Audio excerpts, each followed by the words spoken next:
ladies and gentlemen, you know this is a Barrel Man, and I'm saying, and of course, it is another Reggae Praise Thursday right here on Barrel Man Radio. Big up everybody all over the place, you know what I mean? And of course, we have to big up all the persons who survived Hurricane Dorian there in the Bahamas, ladies and gentlemen.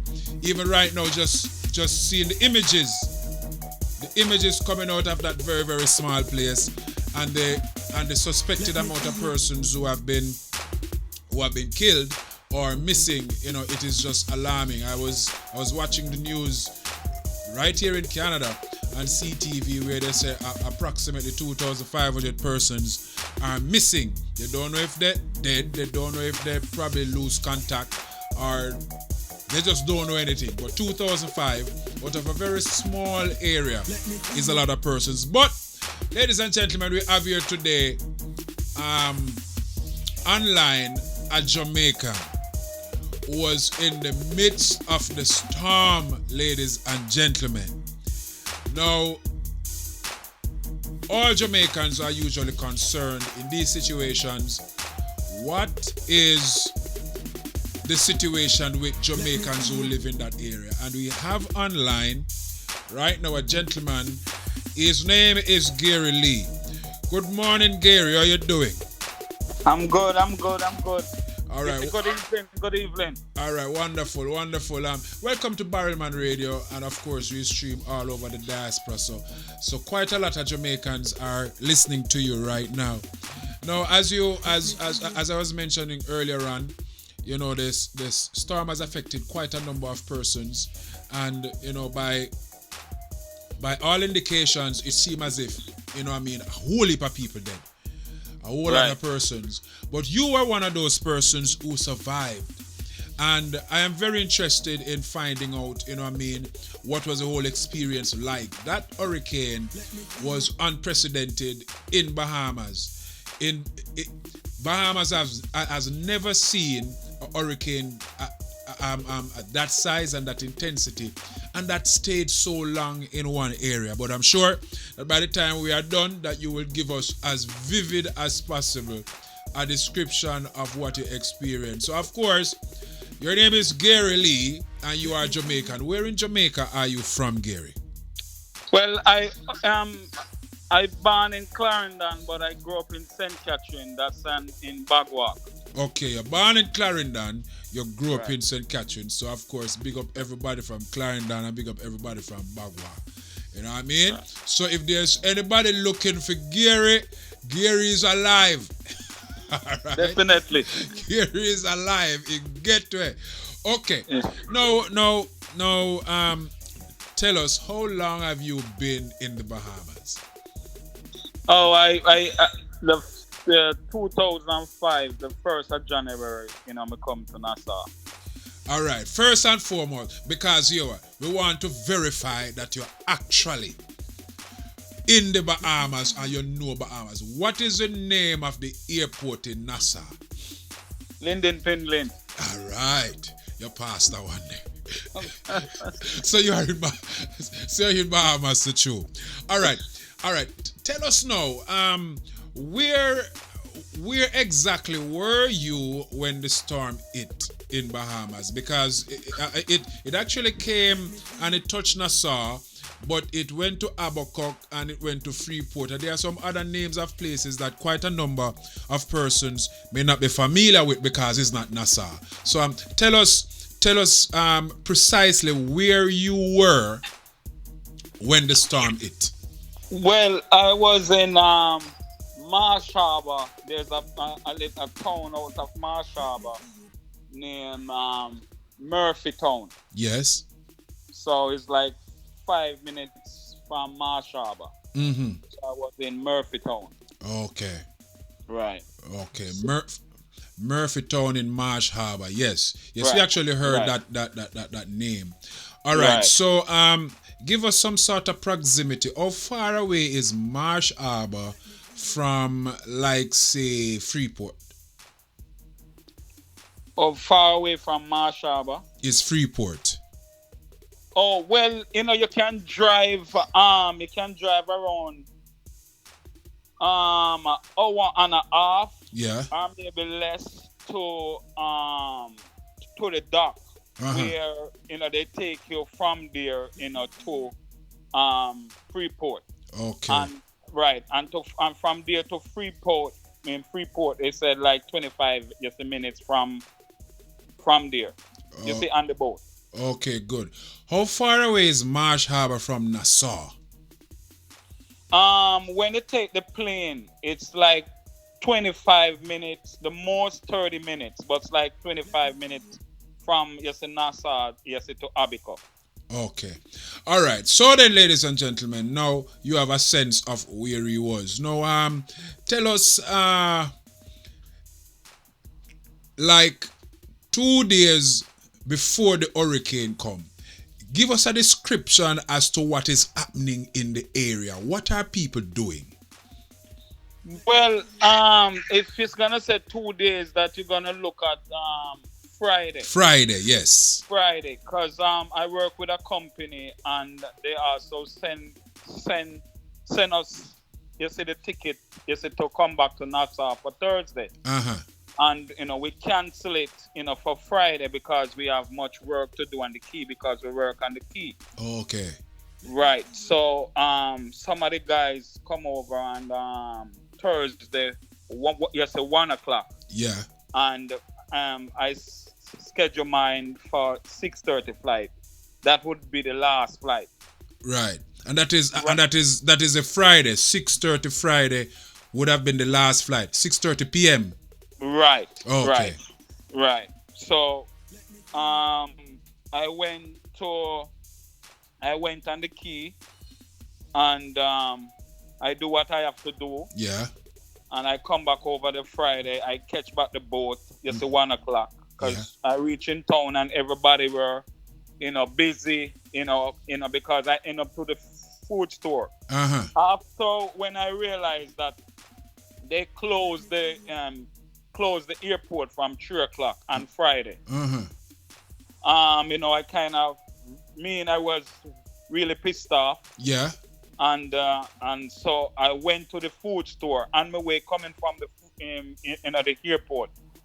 I went to the food store, Yeah. and I spent roughly maybe $280. Uh-huh. So I buy up some food, a lot of canned food. Tin I buy up- mackerel, bully beef, sardine. Right. Well, yes, I mean, I really eat the bully beef. So, Okay. I buy like sardine and tuna and, mackerel Yeah. and all of those stuff. Right? Okay. Right. And buy up a lot of dry food and stuff. Or like bread and bun and biscuit and them thing there. Right. All of them, goodies. Yeah.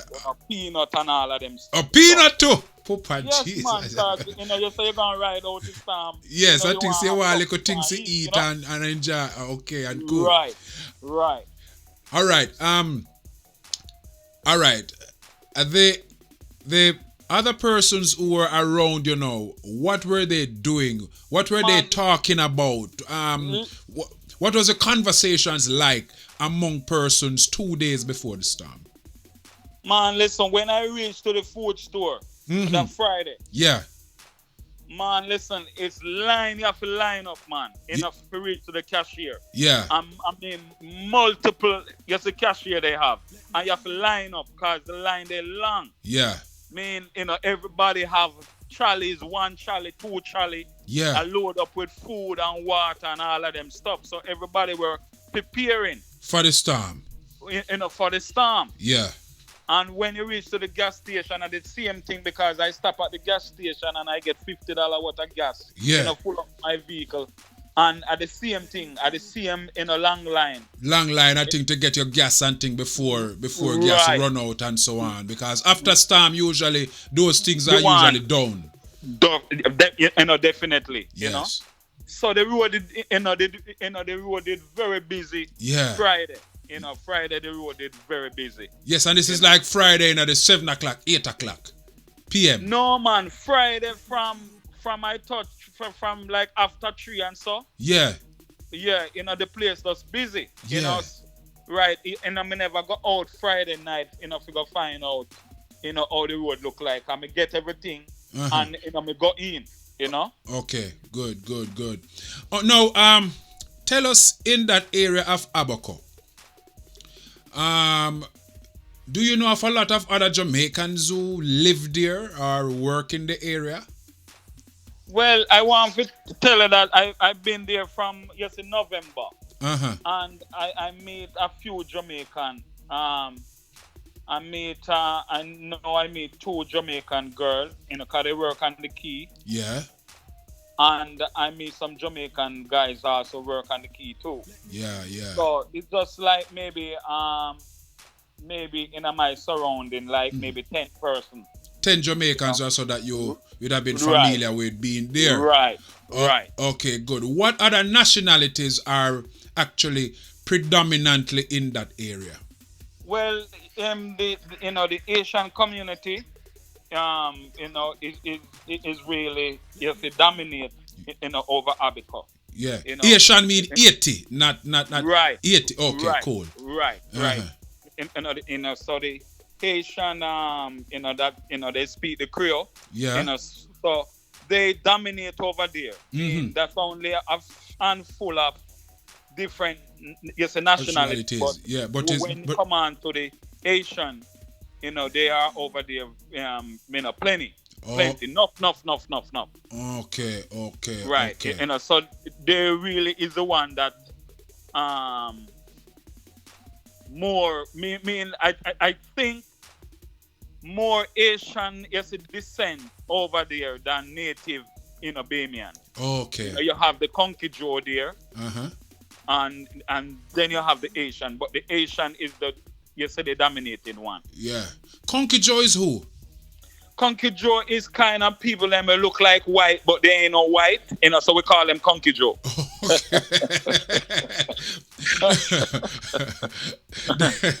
Yeah. They look whitish. Right. But they're not really white. Right. Okay. Right. Uh, okay, so ladies and gentlemen, I am here talking to Gary Lee, a Jamaican who was in the midst of the storm right there in Abaco, in a place called Marsh Island. Marsh Harbor, sorry. And Right. he is just giving us a recount of his experience. And of course, we are at 2 days before the storm. He said that he's there actually working with his team, and he's sent off his team members like the day before, the Thursday, and he said that he was going to stay back until the Friday to leave out on the last flight that should leave about 6:30. But when he went to the airport at 3 o'clock, he realized that the airport was closed, so he could not leave the island. So what he did, he went shopping. Typical Jamaican, typical person. When you see storm come, you go buy up your sardine and your bread and your biscuit, and him even buy up peanut. So now you are back home, and what is happening in the news media?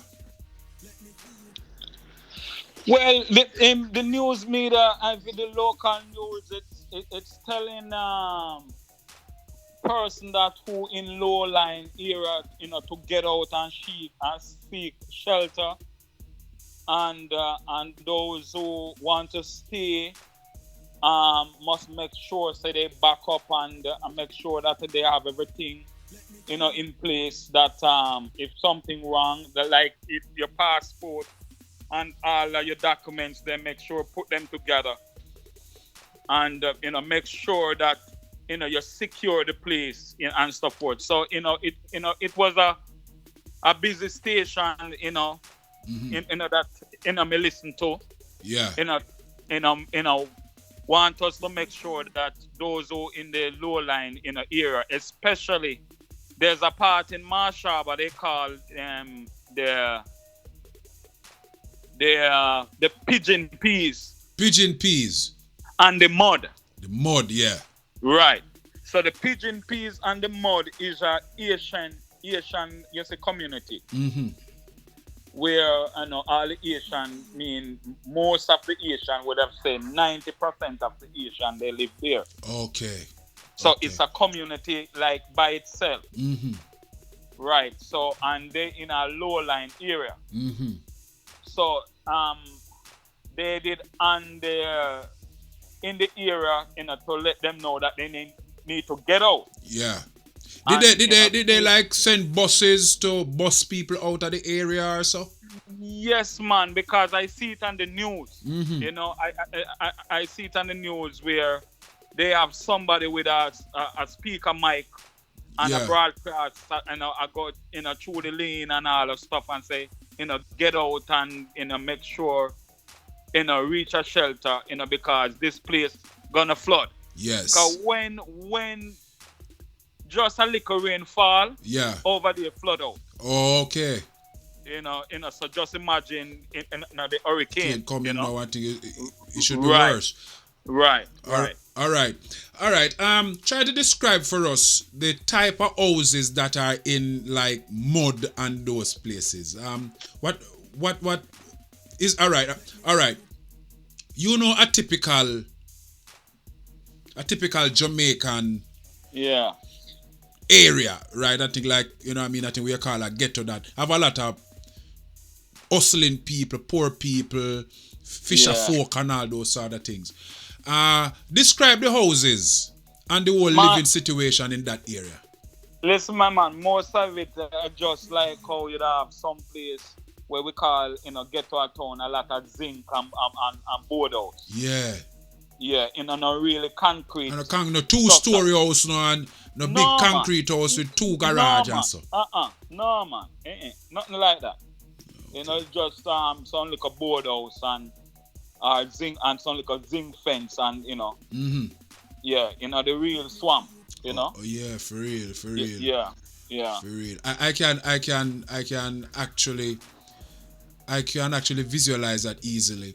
Now, Right. tell us some of the customs and practices that are the people who live in that area that they would have normally done. Because I heard something that they still do a lot of voodoo and whole heap of things and all those things down there. So.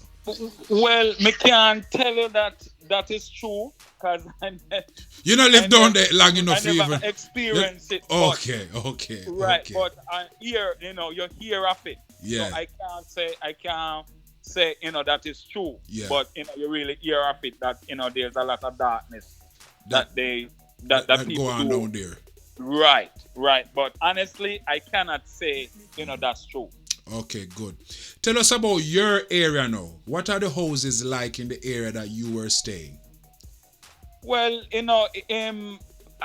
I stay. You see, well, my company rents a place down there, Mm-hmm. and it's $1,200 a month. Yeah. And I have swimming pool. What? It's right. It's a gated place, Uh-huh. central here, well furnished, Uh-huh. and stuff. So it's a nice place that I stay. Okay. Is it 2-story, 1-story concrete? What? No, it's a single unit. Okay. But it's 6 of them. Okay. 6 single unit. Only mine, you see, is the 2-bedroom. Okay. But and you see the rest is 1-bedroom. Okay. All right. Good. All right. So, ladies and gentlemen, we got a vivid picture of the area, the type of houses in the area, and the kind of living in the area and the vibe 2 days before the storm. So, Gary, you are at home now. You see it on the news that storm is coming. People need to get out and whatever. All right. Tell us now. So this was on Friday. So Right. tell us which day you really start to experience like hurricane actually a come now. Well, before me reach to Sunday, Saturday when I wake up, Yeah. I realized that the storm is slowing down in terms of it going and it's gonna reach to category 5. Yes. So I said this is serious. Mhm.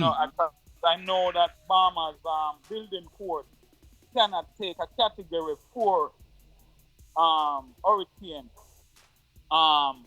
much less a category 5. Yes. And it's gonna go up. They said 175 miles per hour to 185. Wow. Almost right.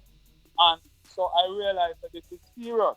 And so I called my family because my family went back home to live in Jamaica in July. Yeah. Right. So I said, you know what, let me call them and talk with them. So I called my wife and my two kids, and I talked with them on Saturday because I realized that this is getting serious. Yes. Call them, I tell them, say, man, I love them. Why? Why? Tell us, Gary. Why did you call them to tell them that you love them? After I realized that this storm gonna be a serious storm, I saying to myself that if I come out of it, it's only the mercy of God that gonna keep me. Yes. So just in case, if he willing to call me Yeah. at that death, at least he tell my family that me love them. Yes. Yeah. So me call them and they start to cry, but me have to tough it up, cause me couldn't cry and make them see. Yeah. Yes. So me call them and me tell them to listen. I love you guys, and my wife, I said to her that don't cry because you know that me is a soldier. Yeah. And me I got survive it. But if 2 weeks or 3 weeks pass, because me realize that when the hurricane will come, them are gonna cut off the light. Yeah. And the service I go down. So I said if 2 or 3 weeks come and you not hear from it, don't give up hopes. Yeah. Just wait it out. Yeah. And make sure so you have the kids them control them, and and make sure so say one day as soon as me get a call, right, me I go give on the guys a call. Definitely. So and me tell them so me love them and they must be strong, and then pray for daddy, and me I go leave it in the Lord's hand. Yeah. That's Saturday, to Saturday night. Me still call them and me talk to them and so forth. Now I saw my landlord Saturday evening. Yes. And she and her husband, and they're saying, man, Mr. Lee, we here and we ride out all the storm that been here and the hurricane, we pass through it and we ride it out right here. And we only lose a little thing, but we never lose no roof nor that. Yeah.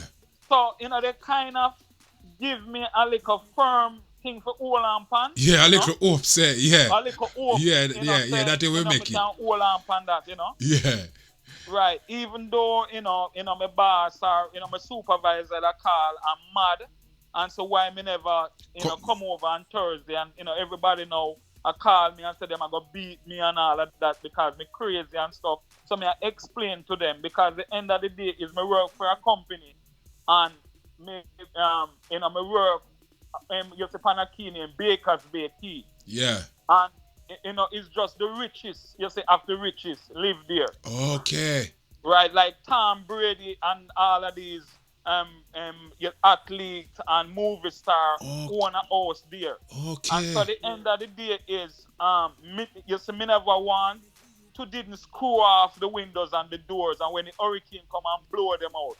Even though them are hurricane windows and door, but blow them out. Then they would have turn on and sue my company because they would have realized the window or the door not screw off. Yeah. So that's why I have to stay over and make sure me screw off all the windows and doors. And do your work properly, yeah, for real. And do my work properly and stuff, So that's the reason why now me end up get left. Mm-hmm. So they give me a hope and so Sunday morning the breeze wake me up.